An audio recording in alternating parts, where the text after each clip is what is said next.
새벽에 일어나면 이 성경을 읽기 전에 항상 이사야 50장 4절 이 말씀을 읽고 하나님께 기도를 드립니다. 50장 4절 같이 한번 읽어봅시다. 시작.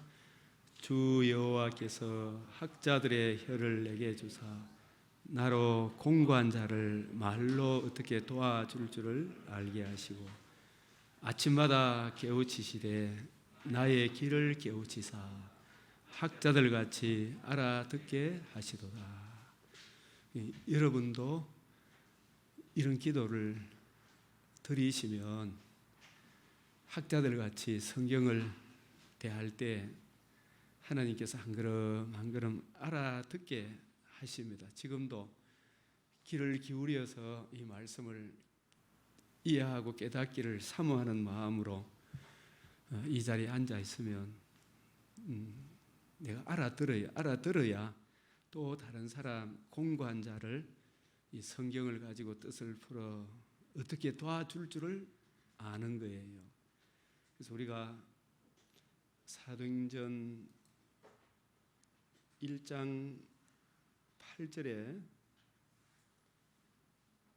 오직 성령이 너희에게 임하시면 너희가 권능을 받고, 그래서 성령이 너희에게 임하시면 우리가 성령으로 거듭나면 이게 성전, 우리가 에스라에서 말하는 하드웨어가 세워진 것이고, 또 성전을 건축하려고 하면 성령께서 교회들에게 하시는 말씀을, 성령께서 교회들이 하시는 말씀을 자꾸 듣고 읽고 묵상하고 배워야 돼요.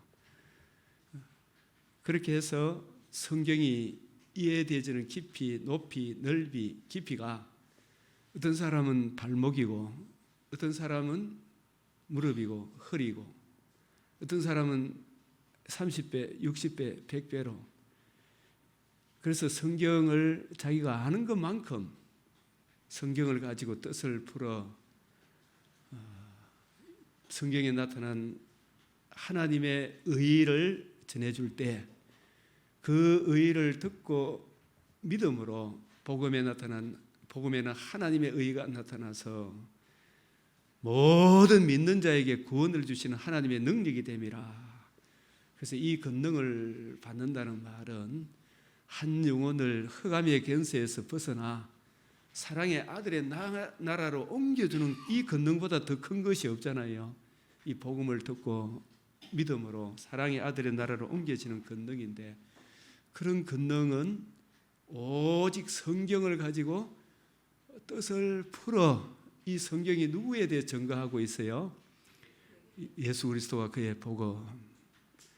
그래서 이 복음을 풀어서 설명해 주지 않으면 그 사람이 아무리 하나님을 경외하고 있어도 구원을 얻어요, 못 얻어요?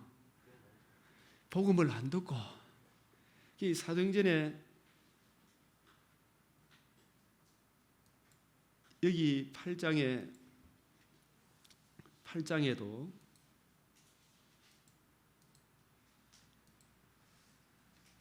이디오피아 내시도 여호와를 경외하는 사람이에요. 하나님을 경외하지만 빌립에 달려가서 선지자 이사야의 글 읽는 것과 듣고 말하되, 읽는 것을 어떻게 해요? 깨닫느냐? 여러분, 이런 질문을 여러분이 성경을 읽으면서도 내가 이게 무슨 뜻인지 알고 읽어요, 모르고 읽어요? 읽는 것을 깨닫느냐? 자기 자신한테 이 말씀을 하면 질문을 던져볼 필요가 있습니까, 없습니까? 아까 우리가 사무실에서 심재구 집사님 질문을 많이 던졌잖아, 그죠? 그걸 빌립이 이디오피아 내시에게 읽는 것을 깨닫느냐? 읽기는 읽은, 이분도 분명히 여호와를 경외하는 유대교로 입문한 사람 아니겠어요, 그죠? 유대교로 임명한 사람인데 대답하되 지도해 주는 사람이 없으니 어찌 깨달을 수 있느냐? 이걸 깨닫지 못하는 백성은 망한다 그랬잖아. 뭘 깨닫지 모르냐? 이 성경을 읽고도 내 눈을 열어 주의 율법에서 놀라운 걸 보게 해달라고 기도했죠, 그죠? 그 놀라운 것이 성경에서 이야기하는 제일 인생에 안고 있는 큰 문제가 깨닫기 힘든 것 두 가지, 그 두 가지를 깨닫지 못하니까 하나님께서 이 지구촌에 행해 주신 가장 아름다운 일, 지극히 크고 영광스러운 일, 복음을 알지 못하잖아, 그죠? 그 복음으로 말미암아 주어지는 하나님 영광을 알지 못해요. 그래서 그걸 읽는 것을 듣고 말하되 읽는 것을 깨닫느냐? 저도 이 질문을 많이 하고 싶어요, 사람들. 근데 이게 실제적으로 성경을 인용하고 말을 하는데 그게 그런 의미인 줄 몰랐다 그런 사람들이 굉장히 많더라고요. 읽는 것을 깨닫느냐? 그래서 성경을 그냥 읽으면 되기는 되는데 근데 이게 무슨 뜻인지 압니까? 이렇게 물어봐야 될까요? 그래서 대답해 하되 지도해 주는 사람이 없으니 어찌 깨달을 수 있느냐? 이 지도해 주는 사람, 아까 이사야 50장 4절에 나로 학자같이 알아듣게 하사 말로 이 설교로 강론으로 성경을 가르치는 것으로 공고한 자를 어떻게 도와줄 줄을 알게 하소서. 이거 지도해 주는 사람, 성경을 가지고 뜻을 풀어 예수가 누구시며 왜 오셨으며 우리 인생에 안고 있는 가장 큰 문제가 무엇이며 그 문제에 대한 해답이 무엇인지 이것을 풀어주는, 그리고 이 성경이 무슨 뜻인지를 풀어주는 사람이 없으니 어찌 깨달을 수 있느냐. 그래서 이게 교회를 다니기는 다는데 보기는 보아도 듣기는 들어도 깨닫지 못하고 그냥 교회 다니는데 물어보면 깡통도 이런 깡통이 없다 싶을 정도로 우리가 사도행전 우리가 여러분 이번에 또 맥체인을 읽어보면 이런 말씀도 있다는 것도 여러분 아실런가 모르겠다.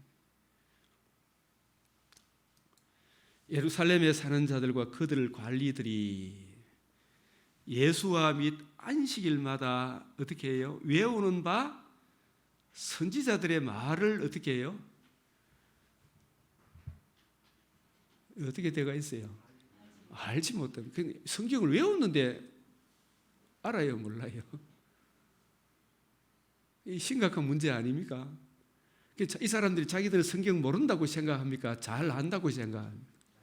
잘 안다고 생각해요. 우리 교회 잘 다니다가 나가신 분 한 분 중에 성경 외우는 데는 천재라네요, 여러분. 산상수훈 외워가지고 1등 하기도 하고 이랬는데 십자가 성경을 가지고 뜻을 풀어주기만 하면 거세게 달려들더라고요. 그 성경 아는 거예요, 모르는 거예요? 예? 이경희 목사님 아는 겁니까, 모르는 겁니까? 거세게 달려들어. 어떻게 성경을 그렇게 푸노? 이러면서 예수님이 이 성경이 누구에 대하여? 내게 대하여. 예수 그리스도와 그의 복음에 나타난 하나님의 의 중심으로 예수님 부활하시고 난 이후에 3년 동안 가르쳤을 때도 무슨 말인지 못 알아듣다가 복음이 성취되고 난 뒤에 복음 중심으로 예수님이 제 아들에게 풀어주니까 그때야 비로소 이 성경이 예수 그리스도와 그의 복음과 복음에 나타난 하나님의 의, 그 의로 말미암아 이루어지는 하나님 나라의 영광에 대해 잘 기록한 것이구나라는 것을 성경을 구속사 관점으로 비로소 이해하고 깨닫는 은혜를 제 아들도 40일 그 기간에 알았어요, 그죠? 사도들이. 사도 바울은 이방인의 사도로 삼청천에 불려 올라가서 예수가 그리스도인 것은 다메섹에 만날 때 알았지만 그 그리스도가 구약 성경의 모든 구약 성경의 주인공이라는 것을 몰랐어요. 그런데 비로소 사람이 가히 이르지 못한 말 들었을 그때에 이 성경이 예수 그리스도와 그의 복음에 대하여 말씀하는 것이구나. 이 사도 바울이 1차 선교여행을 가시면서 그들 관리들이 예수와 및 안식일마다 외우는 바 선지자들의 말을 알지 못함으로 예수를 정죄하여 선지자들의 말을 응하게 하였도다. 죽였는데 그리고 다시 살아나서 부활하심으로 하나님의 의를 이루셨다. 이걸 또 이야기해줘도 또 깨닫지 못하고 있는 사람들이 지금 유대인들 아닙니까? 아직도 깨닫지 못하고 있어요. 이야, 그러니까 이 구약 성경을 예수 그리스도와 그의 복음 중심으로 이해하고 깨닫게 되면 구약과 신약의 통일성, 일관성, 점진성, 이게 하나의 주님의 말씀이구나라는 것을 깨닫게 되는데, 이걸 인본주의적으로 사회에서 배운 학문 중심으로 성경을 이해하고 깨달으려고 하면 맨날 첫날 이야기해도 이게 깨달아지질 않아요. 그래서 우리가 성경을 볼 때는 항상 전제가 있어야 돼요. 요한복음 다시 이야기하지만 여러분 잊어버리지 않도록 이 본질을 가지고 성경을 봐야 돼. 비본질 가지고 성경을 아무리 이야기하고 접근해도 이해가 안 돼요, 이게.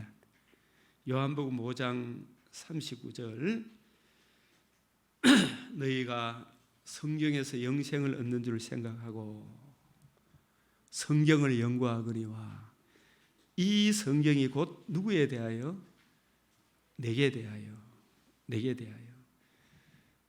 근데 여러분이 안식일마다 성경을 읽고 외우는 모세 오경이고 시편이고 하겠죠, 그죠? 근데 그걸 외웠더라도 이 성경이 누구를 증거하는지, 우리 인생의 문제가 뭔지, 그 문제의 해답이 하나님의 아들 그리스도 예수의 하나님의 의, 복음에 나타난 하나님의 의에 있다는 것, 이걸 알지 못하고 천국 갈 수 있습니까? 없습니까? 예수의 십자가 대속의 죽음을 모르고 천국 갈 수 있어요? 없어요? 그 십자가 복음을 안 듣고도 천국 가겠어요? 못 가겠어요? 오 집사님, 못 간다니까요. 베드로가 고넬료 집안에, 고넬료는 어떤 사람이었어요? 하나님을 경외하는 의로운 사람이라 그랬잖아요. 사람들 보기에. 그 사람이 만약에 예수의 대속 죽음과 부활에 나타난 하나님의 의를 모르고도 천국 간다면 하나님께서 베드로를 고넬료 집에 보냈겠어요? 안 보냈겠어요? 아무리 사람들 보기에 착한 일 하더라도 하나님의 아들의 대속 죽음을 알지 못하면 하나님의 아들을 십자가에 헛되이 죽게 만드는 거예요. 대속의 은혜를 모르면 아무리 착하게 살아도. 한국에 뭐 어떤 잘나고 똑똑한 뭐 무슨 교수, 무슨 봉호 교수 이런 사람들이 아무리 이야기하더라도 하나님의 아들의 십자가 죽음을 헛되이 하는 거, 이거는요 하나님을 모독해도 엄청나게 모독하는 거예요. 하나님의 무한한 공의 앞에 절대로 지가 아무리 착한 일하고 자기는 뭐 벌금 받아가 뭐 가난한 사람 많이 나눠줬다고 하나님이 이런 걸 보시지 않겠습니까? 이런 이야기하는 설교를 내가 직접 들어봤어. 이게 무슨 이야기라니까. 그래서 그러나 너희가 영생을, 이 너희가 성경을 많이 알고 있다고 하는 너희가 영생을 얻기 위하여 누구에게 오기를 원하지 않는다. 예수가 누구신지, 예수님이 오셨는데 내가 하나님의 아들이라 해도, 하나님의 아들이라고 모독해 죽이고 그 살아났다 해도, 살아난 걸 보여줘도, 성경을 예수님 중심으로 풀어줘도, 이 구속사 중심으로 이렇게 성경을 구속사 중심으로 안 풀어주면은 성경이 열리지를 않습니다. 이 성경은 예수 그리스도와 그의 복음에 나타난 하나님의 의를 듣고 믿음으로 흑암의 근시에서 벗어나 사랑의 아들의 나라로 옮겨졌다. 그 옮겨진 사람들이 누릴 하나님 나라의 영광이 얼마나 크고 놀라운지를 이걸 1.1을 정리해 놓은 거예요. 그래서 우리가 성경을 구속사 중심으로 풀어줘야 그 복음을 듣고 의롭다함을 얻어 천국에 들어가는 거예요. 그래서 학자들 같이 좀 여러분들이 알아듣도록 기도해야 되고, 그리고 이렇게 기도하는 것은 나가서 우리가 전도하는 것도 많지만은 저는 이 기도를 드립니다. 기도를 계속하고 기도에 감사함으로 깨어있으라. 또한 우리를 위하여 기도하되 하나님이 무슨 문을 열어달라고? 전도할 문을 우리에게 열어주사. 전도할 문이 나가서 이렇게 전도하는 전도지 돌리는 것도 참 좋은 일이긴 한데, 여기서 전도할 문을 우리에게 열어주사, 이 말은 예수 믿어서 이렇게 해가지고 사람들 욕만 들어먹잖아, 그죠? 그 한 사람을 만나더라도 성경을 가지고 이디오피아 내시에게 빌립이 이사야서를 읽고 있을 때 성경을 가지고 뜻을 풀어 이 성경에 무슨 의미, 누구를 이야기하는지 그것을 풀어서 설명해 줄 그런 시간과 여건을 열어주시옵시고, 그죠? 그 기도를 드려야 되는 거예요. 전도할 문을 우리에게 열어주사. 그래서 바울이 가는 곳마다 전도할 문을 하나님이 열어주셨죠, 그죠? 항상 해당에 들어가서 아침부터 저녁까지 3주, 석 달 이런 전도할 문을 열어주사. 이 전도할 문이 성경을 가지고 뜻을 풀어 그 사람에게 구체적으로 성경을 풀어줄 문을 열어주사. 그래서 뭘 전하도록? 그리스도의 비밀을 말하게 하시기를 구해라. 그리스도가, 구세주가 어떤 그리스도인지, 주는 그리스도시요 하나님의 아들이세요. 메시아, 예수님이 메시아인데 예수님 죽으시고 부활하셔서 하나님의 의를 이루시고 40일 동안 예수님이 제 아들에게 풀어줄 때까지 베드로가 예수가 그리스도인 줄 알았지만은 어떤 그리스도인지 알았어요, 몰랐어요? 예? 그리스도의 비밀을 알았어요, 몰랐어요? 입술로는 고백했습니까, 안 했습니까? 고백했지만은 어떤 그리스도인지, 그리스도의 비밀을, 십자가에 죽으시고 부활하셔서 하나님의 의를 이루실 그리스도인 줄 꿈에도 생각을 못한 거예요. 그래서 그게 40일 동안 예수님이 풀어주신 거예요, 그리스도의 비밀을. 복음의 비밀을 말하게 해달라고. 복음의 비밀, 그리스도의 비밀. 그래서 복음이 뭔지 한국교회 여러분들 한번 물어보십시오. 이렇게. 예수님 십자가 저무고 예수님 오병이어의 기적을 행한 것이 복음입니까? 복음 아닙니까? 복음이에요, 복음 아니에요? 네? 38년 된 병자가 벌떡 일어난 게 복음입니까? 복음 아닙니까? 성경에서 이야기하는 복음은 아니다, 이 말입니다. 그래서 복음의 비밀을 이걸 풀어주려고 하면 예수 믿으세요, 이래가 됩니까, 안 됩니까? 그 사람에게도 지 정의가 있기 때문에 알라 그러면 이게 시간이 걸려요. 또 이해되어지고 납득되어지고 마음으로 믿고 입으로 시인하려고 그러면 오랜 시간이 걸립니까, 안 걸립니까? 걸려요, 이게. 그래서 거듭나기까지 과정이 쉽지가 않아요. 교회 등록한다 거듭난 게 아니잖아, 그죠? 예수가 누구신지 알고 진짜 마음으로 믿어지고 이해되어지고 깨달아져서 정말 예수가 나의 주고 그리스도의 구주는 이걸 마음으로 믿고 입으로 시인하기까지 이 전도할 문을 열어주사. 그래서 저는 요즘 이 전도할 문을 열어주사 지금 기도하고 있는 게 이렇게 참 시간이 되면은, 그래서 새벽 기도 시간에 줌으로 참석할 수 있도록 여러분들도 집에 잠이 안 오시면 줌으로 참석하면 돼요. 줌으로. 그래서 줌에 요즘 선교사님 2분하고 또 전도사님 3분하고 5분이 줌에 참석하더라고. 이게 하면 그 시간이 알찬 시간이 될 거예요. 꾸준하게 이렇게 하다 보면 더 많은 사람들이 여러분들이 기도해 주시고 전도할 문을 우리에게 열어주사. 성경을 가지고 뜻을 풀어 예수가 누구신지, 왜 오셨는지, 우리에게 행해 주신 가장 큰 은혜가 뭔지, 그것을 창세기로부터 계시록까지 이게 일관성 있게 통일성 있게 풀어줄 시간과 여건을 열어주사. 그래서 지금 사모님하고 배수연 집사님하고도 기도하니까 사모님께 배수연 집사님에게 성경 공부할 시간에 문을 열어주사. 지난주에 공부했어요, 안 했어요? 했어요. 흥식이도 하고 있어요, 안 하고 있어요? 한 번도 안 빠지고 하니까 흥식이의 삶도 많이 달라지더라고요. 내가 보니까 배 집사님 삶도 많이 달라지고, 오늘 오셨던 두 분 집사님, 우리 김남아 집사님 아들과 며느리인데, 김남아 집사님하고 사모님이 늘 공부를 하거든요. 그러니까 이게 견고하게 해지는 거예요. 이게 1대1로 갈로새서에 보니까 우리가 각 사람을 권하고, 그죠?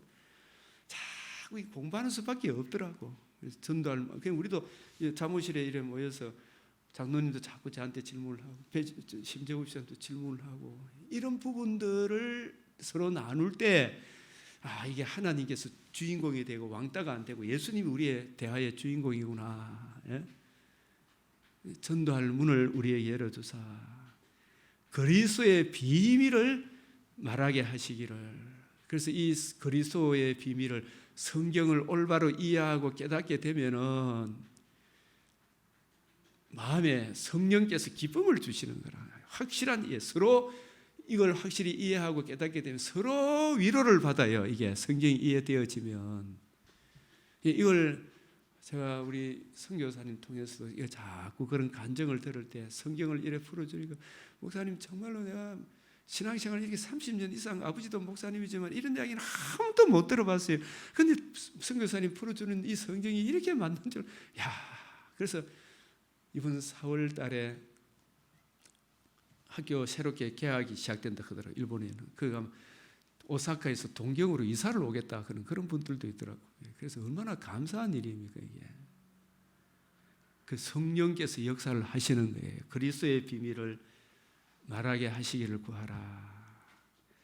그리하면 내가 전도의 문을 열어주시면 마땅히 할 말로서 이게 성령께서 내게 깨워져 주신 학자같이 알아듣게 하사, 내가 깨닫게 해주신 주님의 그 말씀을 또 다른 사람에게 전함으로 할 말로서 이 비밀을 나타내리라. 이게 단순하게 전도하는 그런 시간이 아니죠. 그래서 자꾸 우리 여러분도 205, 505 이런 걸 가지고, 여러분들이 저한테 이렇게 배우지만 또 다른 사람을 가르치려고 한번 해보면, 그 디모데전서 4장 13절, 15절, 16절에 보면 성경을 읽는 것과 내가 듣고 배우고 이해하고 깨닫기를 사모하는 것과 다른 사람을 가르치는 것 전에 내 자신을 가르치는 거죠. 내 자신에게 권하는 거죠. 복음으로. 또 다른 사람을 가르쳐야 되잖아요. 그죠? 가르치든지 배우든지 이걸 계속해라 그러잖아요. 이걸 계속해라. 이거 한번 해보면 여러분 자신에게 엄청난 유익이 있을 거예요. 이게 읽는 것과 권하는 것과 가르치는 것을 계속해라. 그리고 이게 우리 새벽에 기도 1시간 강론하고 난 뒤에 깨달은 말씀으로 우리 각자 엎드려서 한 10분 이상 통성으로 쫙 기도하고, 기도한 내용으로 요즘은 기도하고 있어요. 예. 여러분들이 살아가도록 기도하고 또 이 다른 데 복음 전하도록 이 비밀을 나타내리라. 또 기도하는 기도 제목의 말씀을, 그래서 이렇게 보면은 에베소서 6장 19절에도 또 나를 위하여 구할 것은 내게 말씀을 주사, 이 말씀을 이해하고 깨닫게 하사 나로 입을 열어 복음의 비밀을 담대히 알리게 하옵소서. 복음의 비밀, 그리스도의 비밀. 이게 복음의 비밀, 그리스도의 비밀 아는 사람 진짜 많지 않아요. 저도 7남매인데 아버님 추도일, 어머님 추도일 되면은 성경을 가지고 복음을 파워포인트 떼어가지고 강론하는데 물으면 답하는 사람 한 사람도 거의 없어요. 거의 없어. 한 사람도 없어. 교회는 다 다니고 건사고 해도. 그러니까 그런 시간이 전도할 문이잖아요. 가정 이번 설날 여러분 예배 드릴 때 기도하마 여러분에게 말씀을 주사 복음의 비밀, 그리스도의 비밀을 전할 기회가 되는 거예요. 심재구집사는 그렇게 해야 돼요, 안 해야 돼요? 예배 드리죠? 설날 예배 드립니까, 안 드립니까? 설날에 예배하면서 그 기간, 그 시간이 전도할 문을 열어주신 거예요, 그죠? 그때 성경을 가지고 깨달은 한 말씀이라도 바로 전해야 됩니까, 안 전해야 됩니까? 바로 전해야 되겠죠, 그죠?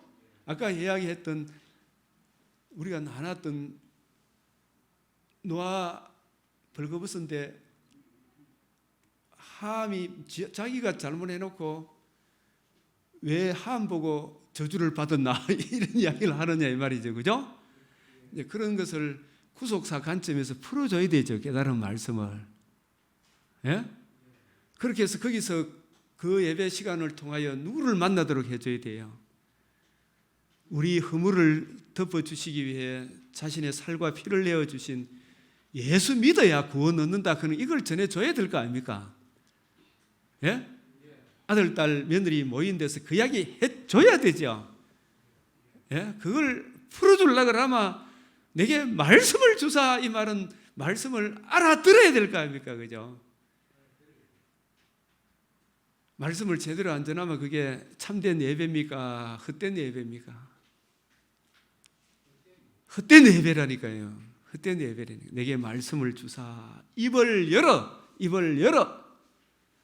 복음의 비밀을 담대히 알리게 하옵소서. 가정 예배, 명절날 제사는 안 지내지만 그 시간이 형제 자매들에게 전도할 문을 열어주신 하나님의 크신 사랑 아닙니까?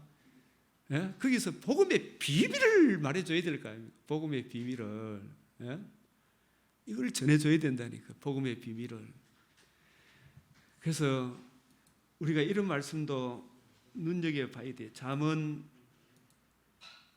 25장 11절 시작.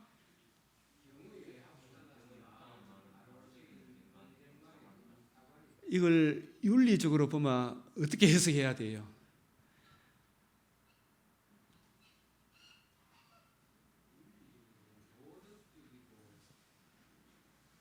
남 상처 안 주고, 그죠? 여기 경우에 합당한 말은 이디오피아 내시에게 합당한 말은 성경을 가지고 뜻을 풀어 이디오피아 내시가 자기는 어떤 존재이며 어떤 심각한 상태에 있으며 이 문제를 해결하신 구주 예수 그리스도와 그의 복음을 만나게 하는 게 최고의 경우에 합당한 말씀 아니에요? 예? 맞죠? 이 말씀도 구속사적 관점으로 보면 이런 경우 저런 경우에 있어서 때를 얻든지 못 얻든지 경우에 합당한 말은 한 영혼이 거듭난 사람은 이 진리의 말씀을 올바로 이해하고 깨달음으로 하나님에 대한 믿음이 뿌리가 바뀌고 터가 더 견고하게 서지도록 성경을 올바로 풀어주는 이게 경우에 합당한 말씀 아니에요, 이게. 그게 아로새긴 언쟁반의 금사가다. 다 예수 그리스도와 그의 복음과 결부에서 하시는 말씀이에요, 이게. 그래서 주님, 오늘 가정예배를 통하여 여러분에게 주신 가장 깨달은 말씀 중에 제일 은혜되는 말씀을 그 시간에 전해주면 됩니까, 안 됩니까? 그래서 올바로 이해되어지고 분별되어진 그 말씀을 전해주면 그게 아로새긴 언쟁반의 금사가예요. 그 한 영혼이 거듭나게 하는 대속의 복음을 전해줘야 될 거 아닙니까, 형제들 가운데, 그죠? 예? 그걸 풀어주려고 생각해야 돼요. 그리고 다 예수 믿고 잘 믿는 사람 같으면 복음에 나타난 하나님의 의의 깊이를 더 한 번 이야기해 줌으로 더 견고하게 세워줘야 되죠. 많은 말들이 있지만 아로새긴 언쟁반의 금사가는 한 영혼을 거듭나게 하고 그 영혼을 환난이 와도 핍박이 와도 유혹이 와도 사탄의 유혹, 마귀의 핍박에 흔들리지 않고 견고하게 세워주는 진리의 말씀을 올바로 풀어주는 게 최고의 아로새긴 언쟁반의 검사가 아니겠어요? 한 말씀이라도 확실한 이해를 하면 뿌리가 흔들립니까? 안 흔들립니까? 흔들리죠. 대충 알고 있으니까, 이게 무슨 말인지 모르고 있으니까 뭐 조금만 있으면 뭐 뒤로 물러가 보잖아. 조금만 있으면.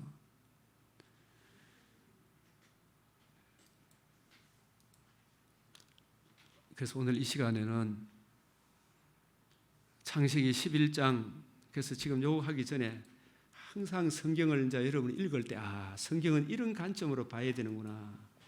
고린도후서 3장 6절 시작. 그가 우리를 새 언약의 일꾼 되기에 만족하게 하셨으니 율법 조문으로 하지 아니하고 오직 영으로 함이니 율법 조문은 죽이는 것이요 영은 살리는 것이다. 이게 영으로 한다는 말은, 여러분 오늘 아침에 3대 절기 이야기 하셨죠, 그죠? 6월절은 뭘 의미해요? 구약 성경에서 약속하신 두 가지 큰 게 구약에서도 이미 6월절 구속 성취죠. 주님께서 다 이루었다 하신 복음이 성취된 것을 예표하는 거죠. 그리고 복음이 성취되면 내가 내 영을 부어주리라 했잖아요. 그게 오순절이죠. 자, 성령께서는 왜 오셨어요? 주님께서 다 이루신 복음을 이해하고 깨닫고 적용하도록 하기 위하여 누가 오셨어요? 성령이 오셨어. 영으로 한다는 말은 예수님이 다 이루신 복음을 40일 동안 예수님이 풀어줬잖아요. 예수님이 풀어주는 그 방식대로 성경을 풀어주도록, 예수님이 만약에 성전하시고 성령을 안 보내주시면 복음 사역은 굉장히 사역 지엽적이겠죠. 우리가 예루살렘으로 가야 되죠, 그죠? 가려고 생각도 안 하겠죠. 성령이 오시니까 그 제자들을 통하여 예수님께 듣고 배운 바대로 구속사 중심으로 성경을 영으로 한다는 말은 성령이 오셔서 예수님이 이루신 복음을 예수님이 풀어주는 그 방식대로, 즉 말해서 이 성경이 내게 대하여 이루어져야 하리란 말이 이것이라, 반드시 되리라 말한 것이 이것이라. 예수 그리스도와 그의 복음, 복음에 나타난 하나님의 의, 그 의로 말미암아 이루어지는 하나님 나라, 예수 그리스도와 그의 복음으로 이루어지는 하나님 나라 중심으로 풀어주는 것이 오직 영으로 함이니, 이런 뜻이에요. 아시겠어요? 저거는 신령한 해석이다, 영에다 해서 그게 아니고, 성령이 오신 목적은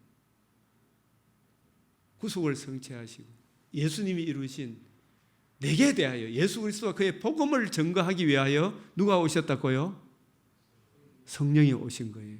영으로 한다는 말은 성경을 풀어줄 때 예수님 방식대로, 예수가 누구시며 왜 오셨으며 예수님이 우리에게 행해 주신 가장 큰 애가 복음인데, 그 복음을 듣고 믿음으로 하나님 나라가 이루어지는, 하나님 나라에 들어온 사람은 그 은혜를 계속 구하고 누리고 증거함으로 그 은혜 안에서 살아감으로 우리가 구원을 이루어 간다. 그걸 증거하는 것이 영으로 하는 거예요. 영으로 한다는 말이 요한복음 5장 39절 관점으로, 누가복음 24장 25절 27절 44절에서 47절, 사도행전 1장 3절 그 관점으로 풀어주는 그것이 무슨 것으로 하는 것이다? 오직 영으로 함이니. 율법 조문은 죽이는 거예요. 이것도 저것도 안 돼요. 그러니까 율법 조문으로 문자로 해석을 하니까 건국대 어떤 교수가, 목사들은 이걸 알고 설교하는지 모르고 사는, 지도 모르고 나도 모르고 들어봐도 모르겠고 어머니도 모르고 아비도 모르고 이걸 왜 믿노? 이 생각에 그래서 교회를 떠났단 갑디까. 이 구속사적 관점으로 안 보니까, 그렇게 해석하는 걸 한 번도 생각을 못 해봤으니까. 율법 조문은 바리새인 사두개인 그런 방식으로 성경을 해석해갖고 풀립니까? 안 풀립니까? 안 풀린다는 거예요. 안식일마다 외워도 성경이 해석이 안 되는데 왜 할 겁니까? 그런데 바울이 구속사 중심으로 풀어주니까 영생을 주시기로 작정된 자는 다 믿어요, 안 믿어요? 예? 여전히 막 기세 등등한 바울을 죽여 쫓아내 보내는데, 그죠? 다수 어땠습니까? 비시디아 안디옥인 거기서 막 두드려 패가지고 죽은 줄 알고 끄집어 냈는데 듣기 싫어가지고 그런 사람도 있지만은 그러나 그 가운데 영생을 주시기로 작정된 자는 다 믿어야 안 믿어요. 예. 율법교회 가서 이리저리 이야기해도 이래 영생을 주시기로 작정된 그 사람이 있더라. 듣고 믿는 사람이 있어요, 없어요? 있다니까요. 이제도 남은 자가 있기 때문에 주님이 안 오시는 거예요, 그죠? 그 일을 주님의 신부된 저와 여러분에게 맡겨주신 거예요. 그게 영은 살리는 것이다. 이 말은 성령이 오시면 예수님이 하시던 방식대로 성경을 이해하고 깨닫고 적용케 하셔서 그 구원의 복음을 듣고 믿게 하심으로 우리가 복음을 전할 때 우리가 살릴 수는 없어. 그 복음을 내 속에 계신 성령께서 복음을 전하면 그 복음을 듣고 믿게 하시는 분은 누가 하셔요? 성령이 하시는 거예요. 근데 복음을 안 전해줬는데도 살린다 못 살린다? 못 살려요. 그 복음을 안 전해주면 예수님 십자가 죽음을 헛되이 만드는 건데, 그래서 고넬료한테 가서 십자가 복음을 전할 때 성령이 인침을 주고요. 가는 곳마다 복음을 안 전하되 영은 살리는 것이다. 이게 무슨 뜻인지 아시겠죠? 이 방식대로 성경을 이해하고 깨닫는 거, 이게 새 언약의 일꾼이. 그래서 새 언약의 일꾼은 이걸 끝까지 충성해야 됩니까? 안 해야 됩니까? 마땅히 우리를 그리스도의 일꾼이요 하나님의 비밀을 맡은 자로 여길 것인데, 맡은 자에게 구할 것은 뭐다? 충성이다. 뭐의 충성이다? 성경을 구속사 중심으로 풀어주는 여기에 충성을 다해야 돼요. 그죠? 이 충성을 다해야 되는 거예요. 그래서 우리가 시간이 얼마 안 남았지만은 우리가 창세기 11장 본문을 읽고 함께 나누어 보겠습니다. 여러분, 창세기 11장에 무슨 흔히 이야기하지만 바벨 탑이라는 거 있잖아요, 그죠? 바벨이란 탑이란 말입니까? 바벨이 뜻이 뭐예요? 여러 민족으로 흩으셨다, 이 뜻이 바벨 아닙니까? 이 11장을 읽어야 되는데 시간이 이래 없으니까 계속 본문을 먼저 읽어야 안 되겠다. 한번 읽어봅시다. 이걸 구속사 관점으로 한번 풀어보자 이 말이죠, 이게. 그죠? 창세기 온 땅에 언어가 하나요 말이 하나였더라. 이에 그들이 동방으로 옮겨다가 신할 평지에 만나 거기 거류하며 서로 말하되 자 벽돌을 만들어 견고히 굽자 하고 이에 벽돌로 돌을 대신하여 역청으로 진흙을 대신하고 또 말하되 사 성읍과 탑을 건설하여 그 탑 꼭대기를 하늘에 닿게 하여 우리 이름을 내고 그 온 지면에 흩어짐을 면하자. 여러분, 이 본문을 읽으면서 여러분들이 자꾸 질문을 던져봐야 됩니까? 안 해야 됩니까? 자꾸 던져봐야 되죠. 아까 심재우 주장 그런 질문을 던져봐야 됩니까? 안 던져봐야 됩니까? 던져봐야 돼요, 그죠? 그래서 성경에 자꾸 물으면 성령께서 성경을 통해서 답해 줍니까? 안 답해 줍니까? 답해 주는데 지 혼자 생각하지 말고 또 목사님한테 지도를 받아야 됩니까? 안 받아야 됩니까? 지도를 받아야 된다니까요. 받아야 돼. 그래서 그 성읍과 탑을 보러 내려오셨더라. 이 무리가 한 족속의 언어도 하나이므로 이같이 일을 시작하였으니 이후로는 그 하고자 하는 일을 막을 수 없으리라. 자, 우리가 내려가서 거기서 그들의 언어를 혼잡하게 하여 그들이 서로 알아듣지 못하게 하자 하고, 이런 부분도 구속사 관점으로 여기서부터 이제 사도행전 2장에 나오는 방언과도 결부가 되는 거예요. 이게 방언과도 이런 부분을 같이 한 연결 속에서 이해를 해야 되는데 통일성 속에 안 보니까 자꾸 방언을 전부 다 지 사리사욕 채우는 데만 쓰고 있어 지금. 여호와께서 거기서 그들을 온 지면에 흩으셨으면 그 도시를 건설하기로. 그래서 그러므로 그 이름을 뭐라 그랬어요? 탑이 이름입니까? 바벨입니까? 바벨이 탑 이름 아니죠? 뜻이 뭐예요? 그들을 온 지면에 흩으셨다. 그죠? 탑 때문에 흩어졌기 때문에 바벨탑이라고 이야기를 하겠지만, 그러나 바벨이라는 뜻은 하나님께서 거기서 온 땅의 언어를 혼잡하게 하셔서 거기서 그들을 어떻게 했다? 온 지면에 흩으셨다. 셈의 조건은 이러하니라. 셈은 100세 곧 홍수 후 2년에 아르박사를 낳고 100세 아르박사 500년을 지내며 자녀를 낳았으며. 셈이 몇 살까지 살았어요?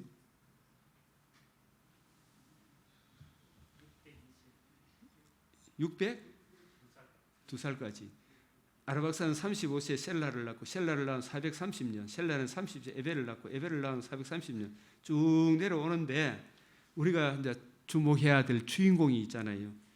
나홀은 낳은 후에 200년을 지내며 데라를 낳은 후 119년을 지내며 그 다음에 데라는 70세 이 나홀하고 또 다르죠. 데라는 70세에 누구를 낳았다? 아브라함과 나홀과 하란을 낳았다. 새 쌍둥이라고 이렇게 묻는 사람이 많은데 이게 70세에 아브라함을 낳았다. 그럼 이게 강조점이 되고 그 이후에 밑에 동생들은 나홀, 하란이다. 이렇게 이제 그는 정확하게는 몰라요. 이런 부분에 그 70세 새 쌍둥이라고는 저는 생각이 안 들고 그 이후에 그래 낳았을 것이다. 이렇게 보는 거예요. 70세에 또 나홀과 하란은 또 다른 여자일 수도 있겠다 생각도 들기도 하고 그래요. 여기 보면 데라의 족보는 이러한 데라는 아브라함과 나홀과 하란을 낳고 하란은 롯을 낳았으며 하란은 그 아비 데라보다도 먼저 고향 갈대아인의 우르에서 죽었더라. 갈대아인의 우르에서 죽었죠. 누가? 하란. 그게 롯이 아버지죠. 아브라함과 나홀이 장가 들었으니 아브라함의 아내 이름은 사레미, 나홀의 아내 이름은 밀가니. 이 나중에 누구의 관계돼요? 리브가. 하란의 딸이요 하란은 밀가의 아버지이며 또 이스가의 아버지더라. 사레는 임신하지 못하면 자식이었더라. 데라가 그 아들 아브라함과 하란의 아들 그 손자 롯과 그의 며느리 아브라함의 아내 사라를 데리고 갈대인의 우르를 떠나 가나안 땅으로 가고자 하더니 하란에 이르러 거기서 거류하며 데라는 나이가 205세가 되어 어디에서 죽었더라? 하란에서 죽었더라. 205세에 하란에서 분명히 죽었어요. 그죠? 아브라함 여호와께서 아브라함에게 너는 내 고향 친척과 아비 집을 떠나 내가 보여주는 땅으로 가라. 내가 너로 큰 민족을 복을 주고 내 이름을 창대하게 하는 너는 복이 될지라. 너를 축복하는 자에 너를 복을 주고. 그래서 이게 4절에 이에 아브라함이 여호와의 말씀을 따라갔고 롯도 그와 함께 갔으며 아브라함이 하란을 떠날 때에 75세에 떠났죠. 75세에 떠났습니다. 그런데 사도행전 7장 아브라함이 갈대아 사람의 땅을 떠나 하란에 거하다가 분명 아까 하란에서 떠났죠. 그의 아버지가 뭐다? 죽음에 하나님이 그를 거기서 너희 지금 사는 이 땅으로 옮기셨느니라. 아버지 죽은 나이가 250세 때 죽었죠. 그죠? 75세에 떠났습니까? 75세에 떠났습니까? 205세 빼기 미세에 아브라함을 낳았다? 70세에 낳았죠. 205 빼기 70 하면 135세에 떠났다. 이래 되는 거잖아요. 성경이 맞아요, 안 맞아요? 왜 해석해야 되나 이 말이에요. 이 성경을 문자적으로 보면 도무지 이해가 안 되는구나. 구속사 관점으로 이렇게 보면 이 땅으로 옮기셨느니라.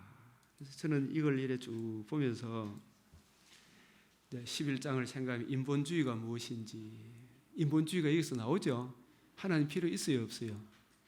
우리의 하나님 없어요, 그죠? 바벨의 의미, 바벨을 철회하게 된 경이, 흩어진 사람들을 다시 하나의 언어로, 하나의 가족으로 다시 불러 모으는 때가 언제입니까? 흩어진 사람들을. 지금은 다 흩어진, 전부 각자 지 소리 내잖아요. 그런데 이 흩어진 백성을 하나로 모으는 것은 무엇이 성취될 때? 구원의 복음이 성취될 때, 사도행전 2장에 성령으로 충만하자 각 사람 위에 성령이 임하여 그들 속에서 뭐가 터져 나왔어요? 언어가, 새로운 언어가 나왔죠. 자기들이 배우지 못했던 언어가 막 나옵니다. 그래서 거기에 나와 있는 나라 이름 수를 따져보니까 11개국인가 그렇더라고요. 13개국인가 11개국으로 알고 있어요. 그래서 우리가 그 사람들이 듣고 난 뒤에 우리가 각 나라 언어들로 우리가 난 곳 방언, 우리가 디아스포라 유대인들은 뭐 비스디아, 안독 여러 나라에 흩어졌을 거 아닙니까? 그 사람들이 다 한국말, 일본말, 미국말, 중국말 쓰고 있는데 중국말로 그게 아닌 사람들이 막 이야기를 하는데 그 내용을 들어보니까 뭐더라? 하나님의 큰일 말함을 듣는도다. 그래서 그 복음이 성취되면 천하 만민이 내 자손으로 말미암아 뭘 받는다? 복을 받으리라. 복을 받으리라. 그 복이 하나님의 집으로 들어오는 복이에요. 지금 에덴에서 추방당했잖아요. 추방당한 민족이 다시 하나님의 집으로 들어오려고 하면 흩어진 민족이 다시 하나님의 집으로 들어오려고 하면 뭐가 해결이 돼야 돼요? 죄 문제가 해결돼야 돼요. 그 죄 문제가 해결된 게 하나님의 큰 일이에요. 그 하나님의 큰 일 복음을 듣고 들으려고 하면 유대인들이 이방인한테 복음을 전합니까? 안 전합니까? 이 방언이 오기 전에는 유대인이 이방인한테 복음을 전해요? 안 전해요? 베드로도 땅 끝까지 이르러 내 증인이 되리라 해도 그 말 들어도 귀에 들어옵니까? 안 들어옵니까? 자기 속에 있던 선입관 때문에 이게 한 발짝도 사마리아인한테 나가려고 해요? 안 해요? 사마리아와 땅 끝까지 이르러 한 발짝도 못 나아가는 거예요. 베드로도 안 나가려고 하니까 하나님이 하늘에서 보자기가 내려와가지고 올뱅이, 짐승, 거미, 지렁이 자무라 못 자무심도 자무라 못 자무심 자무라는 말 큰 게 그때 돼서 자무죠. 그러고 나니까 누가 왔어요?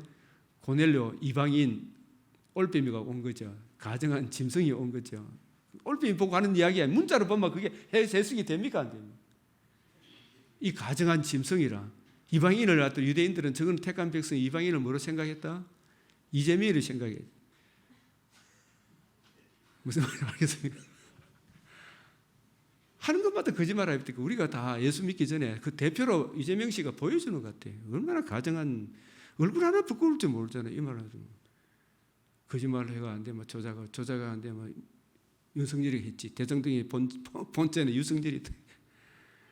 그 자꾸 이야기하면 윤석열인 줄 알아요. 사람들이 또 어리석어 갖고. 그래서 우리가 이런 부분들을 정말 참 하나로 불러 모으려고 그러면 이재명 죄가 내 죄요. 내 죄가 이재명 씨 죄구나. 나도 구원의 복음을 듣고 믿지 않았다만 어쨌든 수단 방법을 가리지 않고 남한테 이겨야 됩니까? 져야 됩니까? 이겨야 되잖아. 이겨야. 그 굉장히 지혜로워요. 하나님의 의의를 모르면 전부 이기는 게 그게 승리하는 거 아니에요. 나폴레옹, 알렉산더 이 사람들은 전부 다 착하게 승리했습니까? 죽이고 살리고 이렇게 해서 이겼죠. 그게 전쟁의 승리 비결 아닙니까? 하나님의 의의를 모르면 전부 다 그게 자기들의 모략이고 전략 아닙니까? 나쁜 거 아니에요. 불신자 입장에서는. 영웅이라니까요. 이재명이가 우리나라 대통령이라 생각하고 그런 거짓말 해갖고 중국을 정복했다 그러면 이재명을 여러분 좋게 봅니까? 나쁘게 봅니까? 잘했다는 거 아닙니까? 그죠? 그게 나쁘게 보면 하나님의 의의를 모르면 우리 모두가 다 이재명 씨와 같은 그런 행동을 하겠구나 이 생각이 듭니까? 안 듭니까? 그래도 양심이 있지, 그죠? 그래서 자기들은 승리를 위해서 무슨 수단 방법을 다 가리고 안 가리고 하는 거예요. 윤병 씨 보십시오. 그래서 이 모으는 때가 베드로도 자기 속의 죄와 사도행전 오늘 15장이 최초의 예루살렘 총회였잖아요. 총회.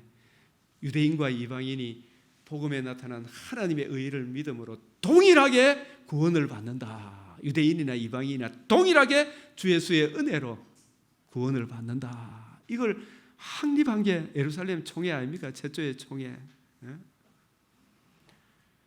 그 이방인에게도 구원의 복음을 전파하여 이방인을 하나님의 집으로 하나의 언어잖아요. 복음에 나타난 하나님의 이 하나로 이 하나의 언어로 유대인도 이방인도 이 하나의 언어 앞에 항복 안 하면 아버지 집에 들어옵니까? 못 들어옵니까?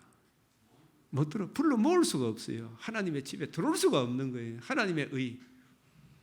모으는 때가 언제인지 이 사도행전 2장부터 지금까지 하나의 언어로 지금 흩어져 있는 각국 사람들을 복음에 나타난 하나님의 의로 하나님의 집으로 모으죠. 이 집에는 남녀노소 빈부귀천 누구나 하나님의 의를 믿지 않으면 이 집에 견디나 못 견디고 나가요.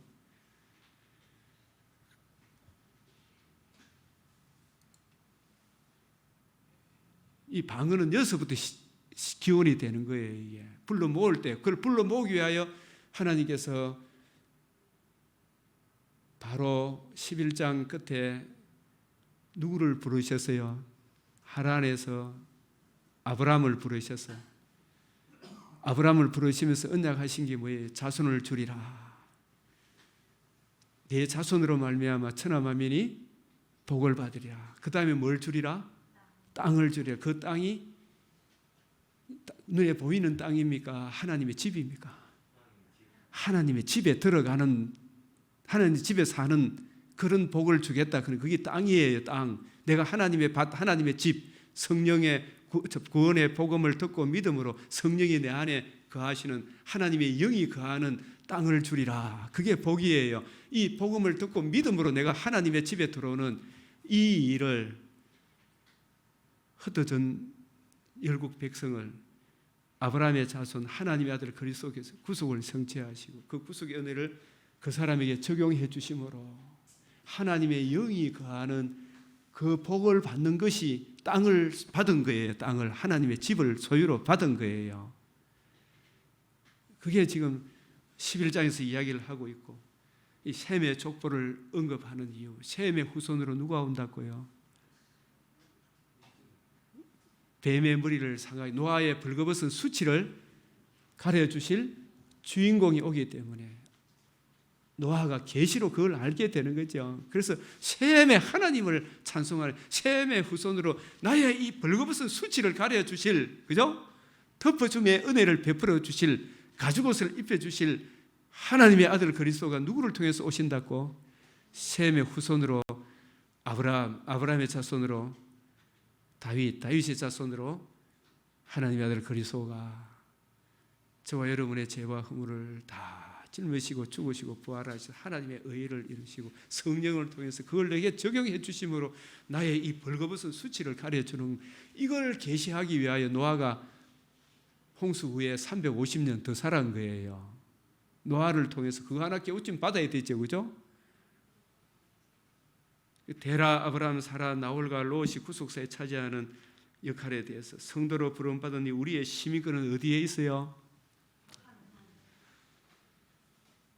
땅의 일을 생각하는 사람이 아니죠. 데라가 몇 세에 아브라함을 낳았다? 예? 70세에. 아브라함 몇 세에 하란을 떠났다? 창세기 11장 26절하고 12장 4절하고 사도행전 7장 4절하고 서로 이렇게 맞아요, 안 맞아요? 안 맞죠? 안 맞다 근거네요. 이걸 구속사적 관점으로 어떻게 해석했냐? 이 아브라함이 하나님께 이제야 네가 하나님 경외하는 줄 아노라. 이 떠날 때입니까? 떠날 때는 그 믿음이 인정받은 때겠죠, 그죠? 그러나 하나님 경외하는 줄, 하나님이 진짜 이놈은 진짜 하나님 경외하는구나, 이거 인정받은 때는 언제예요? 이삭을 모리아산에 데리고 난 뒤에 도로 받은 후, 그죠?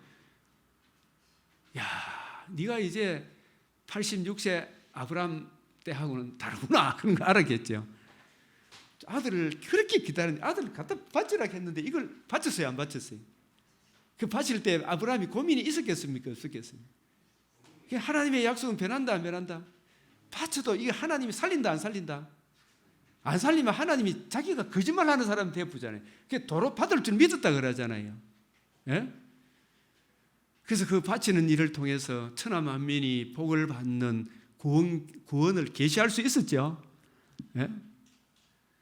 그래서 이게 이때인 것처럼 하나님 경외하는 인정받은 믿음의 때, 하나님께서 심재구 집사님 이제야 재구야 하나님 경외하는 줄을 아노라, 이런 소리 지금 들을 수 있겠습니까? 못 듣겠습니까? 좀 더 남아가서 많이 부족합니까? 많이 부족한 줄 알마 된 줄 같은데. 근데 아버지 데라가 250에 죽을 때 아브라함은 나이가 몇 세예요? 우리가 성경대로 나와 있는 대로 하면 135세에 그때 아브라함에게 약속의 땅에서 땅 한 평 있었는지에 대해서 없어요. 땅 한 평도 없어요. 아브라함이 만약에 땅에 대한 구속사적인 의미를 이때는 알았다고 봅니까? 몰랐다고 봅니까? 땅에 대한 구속사적 의미를 이때 135세쯤 돼서 알았어요. 땅을 주리라 그런 거 있잖아요. 이게 옛날에 저 부산에 무슨 목사님 막 아브라함은 땅을 소유를 엄청나게 받았다. 전부 다 땅에 있는 이야기. 구속사적 관점이 땅이 그 땅이 아니에요, 이게. 그래서 약속의 땅에서 땅 한 편 없는 아브라함이 여기에 보면 히브리서 11장 13절에서 16절에 보면 이런 말씀이 그들이 돌아갈 기회가 있었으나 고향으로 돌아가려고 하면 얼마든지 돌아갈 기회가 있었으나 돌아가지 아니했다 그런 말씀이 있어요 없어요? 예? 그들이 나온 바 본향을 생각했다면 돌아갈 기회가 있었으나 돌아갈 기회가 아브라함에게 고향으로 돌아갈 기회는 언제겠어요? 진짜 눈에 보이는 땅 캔 줄 알았으면 아버지 데라가 죽었을 때 아까 이야기했죠. 장로님 이야기했죠. 데라는 그 시대의 한 성에 족장이기 때문에 우리가 소돔 성과 같은 큰 성의 지주 족장 어떤 나라 소국의 대가야 소가야 어떤 족장쯤 되는 사람이에요. 근데 아브라함은 땅을 준다 해 왔는데 땅이 있어요 없어요? 그 돌아가야 되는데 그때가 돌아갈 기회 아니었겠어요? 돌아가면 그걸 유산으로 물려받는데 옛날에는 장남이 물려받아야 안 받아요. 창세기 24장에서 아브라함의 종이 이삭의 며느리 감 구하러 갈 때 아버지가 장남인 이삭한테 다 물려주기로 했다고 했잖아요. 그죠? 아브라함이 물려받을 기회가 있었지만 135세대에서 나 안 간다. 누구한테 다 줬습니까? 나홀한테 다 줬. 나홀 지 동생한테. 그래서 그 성을 무슨 성이라 그런다? 나홀의 성이라. 저는 그렇게 보는 거예요. 나홀의 성이라. 더 나은 본향, 그 더 나은 본은 눈에 보이는 땅입니까? 고향 땅입니까? 하늘나라입니까? 아브라함에게 약속하신 것은 성령의 약속을 받는 거예요. 하나님의 예수 보면 분명히 창세기 22장에서는 아브라함에게 구속의 복음을 계시했죠. 그런데 이 복음으로 말미암아 복음을 듣고 믿음으로 아브라함에게 누가 들어오셔요? 네? 복음을 듣고 믿음으로 누가 들어와요? 성령의 약속을 받는 거예요. 복음을 듣고 믿음으로 성령이 거하는 내가 하나님이 약속하신 약속의 땅이구나. 이걸 1차적으로 알은 거예요. 그게 갈라디아서 3장 13절 14절에 그리스도께서 우리를 위하여 뭘 받았다? 저주를 받으시고 이 복음을 믿는 사람에게 무슨 약속을 주셨다? 성령의 약속을 주시는 거예요. 갈라디아서 3장 14절. 그래서 아브라함에게 약속하신 땅은 성령을 예수님이 이루신 구속 성취의 복음으로 인하여 성령의 인침을 받는 그것이 진짜 하나님이 내한테 약속하신 땅이구나. 이 성령의 인침을 받은 우리들이 궁극적으로 육신의 장막집이 무너지면 더 좋은 나군에 들어가는구나. 그리고 재림의 그날에 말로 형용할 수 없는 벽옥과 수승같이 맑은 주님의 몸에 참여하는 이것이 궁극적으로 하나님이 예배하신 새 예루살렘 성에 참여하는 그 땅이구나. 이걸 아브라함이 이미 135세 때는 알았다 몰랐다?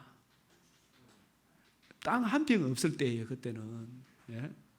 아브라함은 나의 때 볼 것을 보고 기뻐했다. 이게 예수님 십자가 죽으시고 부활하실 때뿐만 아니라 그 부활의 하심으로 말미암아 이루어진 복음을 듣고 믿음으로 아브라함은 뭘 약속을 받는다? 성령의 인침을 받고 인침을 받은 우리가 육신의 창박집을 떠나는데 하나님이 예비하신 더 좋은 하늘나라가 있구나. 그리고 재림의 그때는 벽옥과 수승같이 맑은 부활의 영광의 몸에 참여하는 나의 때 볼 것을 보고 기뻐하고 즐거워하였노라. 할머니 그거 가져가라 그러면 다 가져가 보라. 뭐 집 이거 뭐 네가 이거 하고 싶은데 이거 더 가져가라. 다 가져가라. 다 가져가라. 250대 아브라함은 진실로 약속의 땅으로 옮긴 사람 맞죠? 예? 그 하나님께 인정받은 거죠. 야고보서에 보면 그 믿음으로 인정을 받았죠. 그래서 하나님이 그들의 하나님이라 그런 받으시면 부끄러워요. 그들을 위하여 뭘 예배했다? 한 성을 예배했다. 한 성, 이게 새 예루살렘 성, 어린 양의 아내에 참여하는, 벽옥과 수정같이 맑은 부활의 몸에 참여하는 그것을 하나님이 다 준비해 놓고 그것을 보고 즐거워했다. 예? 우리가 이 땅에 뭐 이것저것 다 내려놔야 안 되겠습니까? 그죠? 그 은혜를 바라고 믿고 구하니까 아브라함이 이 진리를 알고 난 뒤에 그 다음에 이제 137세에 땅 한 평, 막벨라 굴 하나 얻는 거 하고 그 외에 다 나그네로 살았어요. 뭘 바라보고? 초막절, 재림의 그날을 바라보고 살았을 거 아닙니까? 그래서 175세까지 이거 하나 계시해 놓고, 그죠? 아브라함에게 다른 계시 줍니까 안 줍니까? 복음을 알고 복음으로 말미암아 성령의 약속을 받은 내가 주님의 영이 거하는 하나님의 집이 되고 내가 약속의 땅이 되고 내가 육신의 장막집을 떠날 때 더 좋은 나군에 들어가게 되고, 그게 우리가 누가복음 13장 28절에 아브라함은 지금 어디에 가 있다? 나군에 가 있다 했잖아요. 지금 살아있다 그랬잖아요. 그리고 주님 이 세상에 오시는 날, 영광의 부활의 몸을 입어 주와 함께 영원토록 살게 되리라 한 성을 예배하신 이 말씀 안에 구속사 전체 맥락에서 보면 한없는 은혜가 담겨 있는 거예요. 이게 그래요 안 그래요? 이런 성경 구절들, 우리의 시민권은 하늘나라에 있다. 이 은혜를 우리가 더 깊이 알면 알수록 이게 경고하며 흔들리지 않는 거예요. 이 은혜가 한 주간도 흘러 넘치시기를 바랍니다. 하늘에 계신 우리 아버지, 이름이 거룩히 여김을 받으시오며 나라가 임하시오며 뜻이 하늘에서 이루어진 것 같이 땅에서도 이루어지이다. 오늘날 우리에게 일용할 양식을 주옵시고 우리가 우리에게 죄 지은 자를 사하여 준 것 같이 우리 죄를 사하여 주옵시고 우리를 시험에 들게 하지 마옵시고 다만 악에서 구하옵소서. 대개 나라와 근세와 영광이 아버지께 영원히 사옵나이다. 아멘.